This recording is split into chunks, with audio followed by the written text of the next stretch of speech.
মালয়েশিয়ার ভিসা চালু হয়েছে সেটা আমরা সকলে জানি। যারা বাংলাদেশ থেকে মালয়েশিয়াতে আসতে চান, আজকের এই ভিডিওটি আপনাদের জন্য খুবই গুরুত্বপূর্ণ একটা ভিডিও। মানে ধরতে পারেন যে এটা একটা সতর্কমূলক ভিডিও, তাই কথাগুলো একটু মন দিয়ে শুনবেন।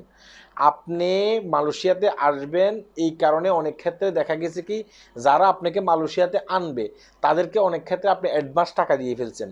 কেউ 50,000 টাকা দিয়েছেন, কেউ আবার 1 লক্ষ টাকা দিয়েছেন। যারা দিয়ে ফেলছেন তো ভালো কথা, কথাগুলো মন দিয়ে শুনবেন। আর যারা দেন নাই, দেওয়ার আগে আমি আপনাদেরকে বলি, আপনি প্রাথমিকভাবে একবার মেডিকেল করাবেন। কেন প্রাথমিকভাবে মেডিকেল করাবেন? ধরেন মালয়েশিয়ার জন্য মেডিকেল করার আগে, মালয়েশিয়াতে আসার জন্য মেডিকেল করার আগে প্রাথমিকভাবে একবার মেডিকেল করাবেন। মেডিকেল করিয়ে দেখবেন যে আপনার শরীরে কোনো সমস্যা আছে কি না। যদি আপনার শরীরে সমস্যা থাকে তাহলে আপনি মালয়েশিয়াতে আইসেন না। আর যদি আপনার শরীরে কোনো সমস্যা না থাকে, আপনি যদি মনে করেন যে আপনি ফিট, তাহলে আপনি মালয়েশিয়াতে আসার জন্য এই যে 50,000 টাকা 1 লক্ষ টাকা আপনি দালালদেরকে দিচ্ছেন, তাহলে আপনি দিতে পারেন যদি আপনার শরীরে কোনো সমস্যা না থাকে।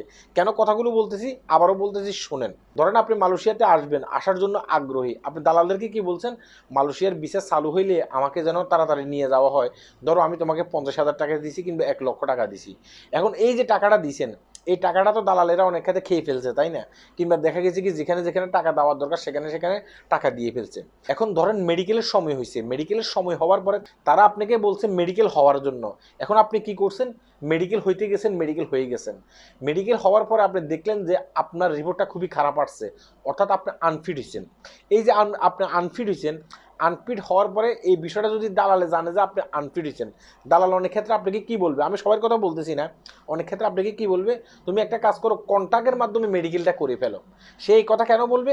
কারণ সে তো আপনার কাছ থেকে অ্যাডভান্স টাকা নিয়ে রাখছে, সেই টাকাটা তো সে ফেরত দিতে পারবে না। আর এই ফেরত দিতে না চাওয়ার কারণে সে কি বলবে, তুমি কন্ট্রাক্টে মেডিকেলটা করে ফেলো। কন্ট্রাক্টে মেডিকেল করে যখন মালয়েশিয়াতে চলে যাবা, সেখানে গেলে তুমি ফিট হয়ে যাবে, কোনো সমস্যা নেই। এভাবে কিন্তু অনেক ক্ষেত্রে আপনাকে বুঝাইতে পারে। আর আপনি কি করবেন, তার কথা শুনে অনেক ক্ষেত্রে কন্ট্রাক্টে মেডিকেলটা করে ফেলবেন। মানে টাকা পয়সা কিছু দিয়ে মেডিকেলে আপনি ফিট হয়ে যাবেন।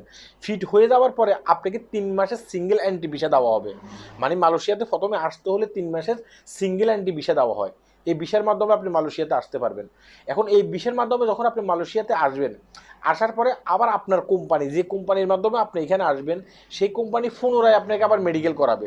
যদি মেডিকেলে আপনি টিকে যান, তাহলে কি হবে, এই কোম্পানি আপনাকে 1 বছরের ভিসা দেবে। ঠিক এভাবে প্রতি বছর বছর আপনাকে মেডিকেল করাবে, প্রতি বছর বছর দেখা গেছে কি আপনাকে ভিসা দেবে। এখন মেডিকেলে যদি আপনি আনফিট হন, তাহলে কি করবে ওই কোম্পানি, আপনি লক্ষ লক্ষ টাকা খরচ করে মালয়েশিয়াতে আসছেন, 5 থেকে 6 লক্ষ টাকা খরচ করে দালালের এত টাকা দিয়েছেন, এটা কিন্তু কোম্পানি দেখবে না। মানে আপনি যে কোম্পানির মাধ্যমে আসবেন সেই কোম্পানির এটা দেখার কোনো বিষয় না। কোম্পানি কি করবে, আপনাকে দেশে ফেরত পাঠিয়ে দেবে। এখন আপনাকে যখন দেশে ফেরত পাঠিয়ে দেবে, আপনি যখন দালালকে গিয়ে বলবেন যে আমি তো মালয়েশিয়াতে আনফিট হয়েছি, এই কারণে ফেরত আসছি, তুমি এখন আমাকে টাকা ফেরত দাও। সে আপনাকে বলবে যে তুমি তো বাংলাদেশে ফিট ছিলা, তোমাকে তো বাংলাদেশে ফিট করানো হয়েছে, তাহলে সেখানে গিয়ে আনফিট হয়েছে, এর দায়ভার তো আর আমি নেব না।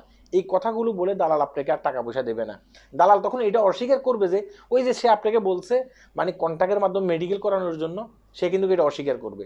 তাই আমি আপনাকে বলবো যে ভাই দেখেন, দালালদেরকে টাকা দেওয়ার আগে আপনি প্রাথমিকভাবে একবার মেডিকেল করান। মেডিকেলে যদি আপনি টিকেন, তখন দালালদেরকে টাকা দেন, 50,000 টাকা 1 লক্ষ টাকা তখন দেন। যখনই আপনার মালয়েশিয়ার ভিসার জন্য কমপ্লিট কথাবার্তা হবে, তখন আপনি পুনরায় মালয়েশিয়াতে আসার জন্য মেডিকেল দেবেন।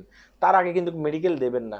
আর মেডিকেলে যদি আনফিট হয়েও যান, কখনো কন্ট্রাক্টের মাধ্যমে মেডিকেল করে মালয়েশিয়াতে আসার চেষ্টা করবেন না। মালয়েশিয়াতে আসবেন, আপনি এখানে এসে ধরা পড়বেন। দেখবেন যে বাংলাদেশ থেকে এর অতীতে এরকম অনেক ভাই ব্রাদার আসছে মালয়েশিয়াতে, মানে বাংলাদেশে ফিট ছিল, মালয়েশিয়াতে আসার পরে সে কিন্তু মানে আনফিট হয়ে গেছে। কেন আনফিট হয়েছে? কারণ তারা কন্ট্রাক্টের মাধ্যমে মেডিকেল করে অনেক ক্ষেত্রে মালয়েশিয়াতে আসছে, আসার পরে এখানে আনফিট হয়েছে। আনফিট হওয়ার পরে কি হয়েছে, তারা দেশে চলে গেছে। এই যে 5 থেকে 6 লক্ষ টাকা অনেকে খরচ করে আইছে, আসার পরে কি হয়েছে, মানে যে লাউ শেখ পদু, 000, মানে মাঝপথে দালালদের লাভ হয়েছে, তাদের কোনো লাভ হয়নি। এটা কিন্তু একটা সতর্কমূলক ভিডিও, তাই ভিডিওটি সবাই শেয়ার করবেন। যারা মালয়েশিয়াতে আসতে চাচ্ছে তাদের অনেক উপকার আসবে এই ভিডিওটি। আমি সত্য কথা বলছি, জানি কমেন্ট বক্সে এখন দালাল প্রচুর গালিগালাজ করবে। আল্লাহ হাফেজ।